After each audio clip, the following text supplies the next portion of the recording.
Well, Chris, inside the 8, you must be pretty pumped to be in finals contention.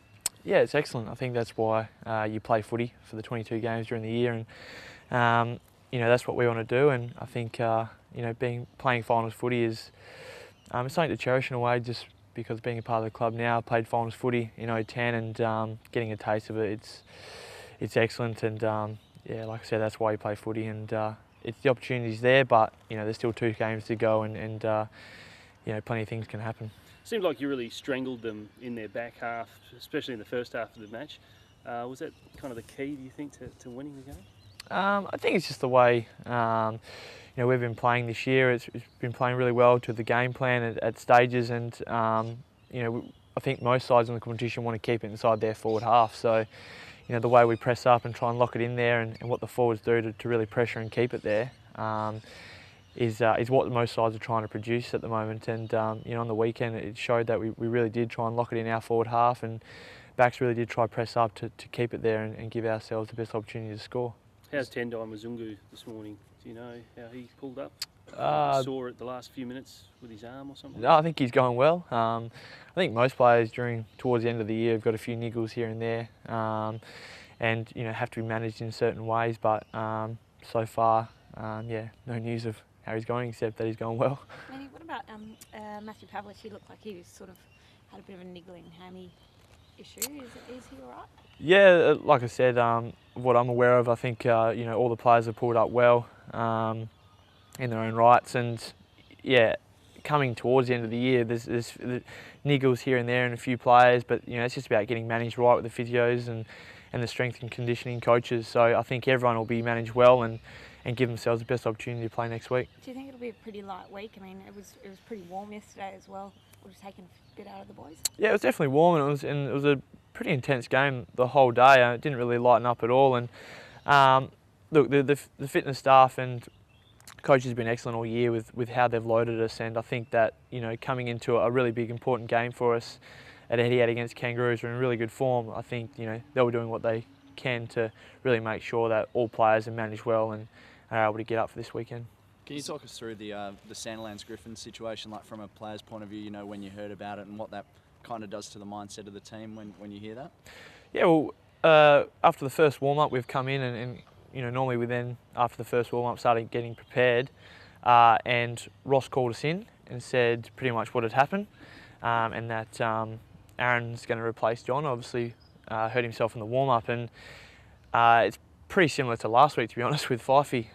It's news that shocks you, because you're expecting certain players to play, and unfortunately Griff did hurt himself, but with the quality of Aaron coming in the side, I think you can never be probably worried or in doubt of a player of his quality. He's going to produce, but as Griff has been doing, we really supported him as well. So to have them both in the side would be great, but yeah, Griff was unfortunate and Aaron stepped up, which is good. What do you make of Damien Hardwick questioning whether the late change was in the spirit of the game?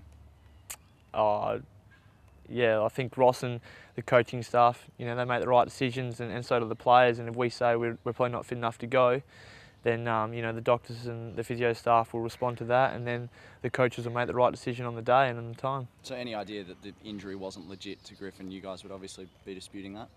Yeah, well, what we're aware of, that Griffin hurt himself. He said he's not right to go. The doctors supported that, and then the coaches made the decision to put Aaron in, and we fully support that as well. Chris, as the playing group, obviously you won a lot of games leading up to Santa Lance's inclusion. Have you convinced yourself now that you don't need him out there to win, that it's actually a bonus, him being fit now at this point of the year?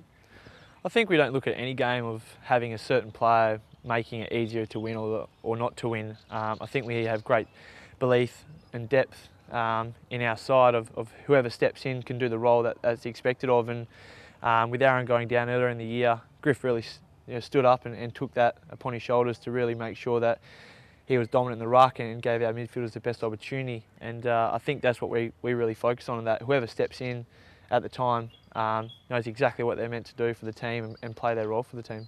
North Melbourne last year, you came up against them with your finals on the line, and they really showed you up. Do you owe them one this week? Well, to be honest, I haven't really thought about anything like that at all. It's a different year and a different time, and they're in really great form, and I think they proved it last night the way they played against Collingwood, and it's going to be an enormous challenge for us. But that's why you play footy. You want the challenge, and you want to be able to go over to Melbourne, Etihad Stadium, where we have played well, and take on a team that is, contending for finals, and we're really looking forward to it. Do you think your record on the road this year means you can knock off probably one of the form sides of the comp at the moment? I think we have belief every game we go into that you can win. It's a matter of how you play on the day, and I think that we're going to go over the game plan and a really strong mind, and we're going to be aiming to get the job done. And it's our season on the line as well, and as Kangaroos have really shown in the last month or so, and of the last 2 months really actually, they've been a really strong side, and they've proven it, and that's just going to be a great opportunity for us to really step up and go across and play some good footy. What do you see as their strengths? Oh, they've got heaps of strengths. Their midfield's going really well. Their forwards are kicking goals, and their backs are stopping goals. So they're at the moment. They're just a well balanced side. Chris, did you watch the Carlton Essendon game at all? See any of that? We were getting ready to play, so I didn't get a chance to see that. No, it was just interesting because it seemed like Carlton were doing you a favour, and then by the end of it, their percentage was ahead of yours by the end of the game.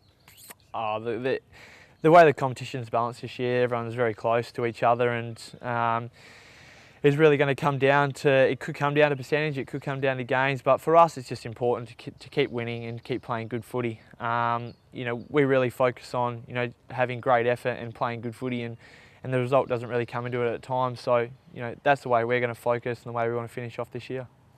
Just on yesterday, can you talk us through that goal where you marked it close to goal and played on pretty much straight through the mark? A bit of quick thinking there and caught him napping a bit? Yeah, to be honest, what you just said there is how it went. Took the mark, and I noticed that he was standing a couple of metres on my right side, thinking I was going to snap it. So I faked to go to first to see if he would come, and then I walked a bit closer and looked at him, and I don't think he was really paying much attention, so I just ran straight through and was happy enough to kick one from the goal line.